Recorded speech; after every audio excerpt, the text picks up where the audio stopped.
தமிழகத்தில் வடகிழக்கு பருவமழை இறுதிக்கட்டத்தை எட்டியுள்ளது. இன்னும் சில தினங்களில் வடகிழக்கு பருவமழை முடிவடையக்கூடும் என வானிலை மையம் கூறியிருந்தது. அக்டோபர் மாதம் தொடங்கிய வடகிழக்கு பருவமழை தமிழகம் முழுவதுமே பரவலாக மழையை கொடுத்தது.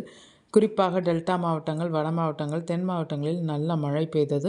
டிசம்பர் மாதம் தொடக்கத்தில் இருந்து தமிழகத்தில் குளிர் வாட்டி வதைத்து வருகிறது. ஜனவரி மாதம் தொடக்கத்தில் தமிழகம் முழுவதும் பரவலாக மழை பெய்த நிலையில் தற்போது காலை மற்றும் இரவு நேரங்களில் கடும் குளிர் நிலவி வருகிறது. இந்த நிலையில் அடுத்த சில தினங்களுக்கான வானிலை நிலவரம் குறித்து தமிழ்நாடு வெதர்மேன் பிரதீப் ஜான் தனது எக்ஸ் தளத்தில் பகிர்ந்துள்ளார்.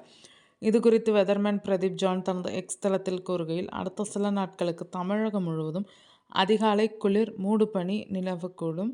சென்னை போன்ற கடலோர மாவட்டங்களில் கூட குறைந்தபட்ச வெப்பநிலை 2 முதல் 3 டிகிரி செல்சியஸ் குறையும் என தெரிவித்துள்ளார். இதன் மூலம் வரும் நாட்களில் காலை நேரங்களில் கடும் குளிர் நிலவும் என எதிர்பார்க்கப்படுகிறது. இதற்கிடையில் டெல்டா வெதர்மேன் தனது எக்ஸ் தளத்தில் கூறுகையில், கிழக்கு காற்று திசையின் காரணமாக அடுத்த வார இறுதியில் குறிப்பாக ஜனவரி 26 மற்றும் 27 அன்று தமிழ்நாட்டில் குளிர்கால மழை மீண்டும் பெய்யும் என்று எதிர்பார்க்கப்படுகிறது. ஜனவரி மாத இறுதியில் மீண்டும் மழை பெய்ய வாய்ப்புள்ளது. அறுவடை கட்டத்தில் உள்ள விவசாயிகள் விழிப்புடன் இருக்கவும், இந்த பருவமற்ற குளிர்கால மழையிலிருந்து தங்கள் பயிர்களை பாதுகாக்க தேவையான முன்னெச்சரிக்கை நடவடிக்கைகளை எடுக்கவும் அறிவுறுத்தப்படுகிறார்கள் என கூறியிருந்தார். சென்னை வானிலை மையம் வெளியிட்ட தகவலின்படி வடகிழக்கு பருவமழை அடுத்த 48 மணி நேரத்தில் தமிழகம், புதுச்சேரி, காரைக்கால் பகுதிகள் மற்றும் அதனை ஒட்டிய தென்னிந்திய பகுதிகளில் இருந்து விலகுவதற்கான வாய்ப்புகள் அதிகம் உள்ளன. குமரிக்கடல் பகுதிகளில் ஒரு வளிமண்டல கீழடுக்கு சுழற்சி நிலவுகிறது.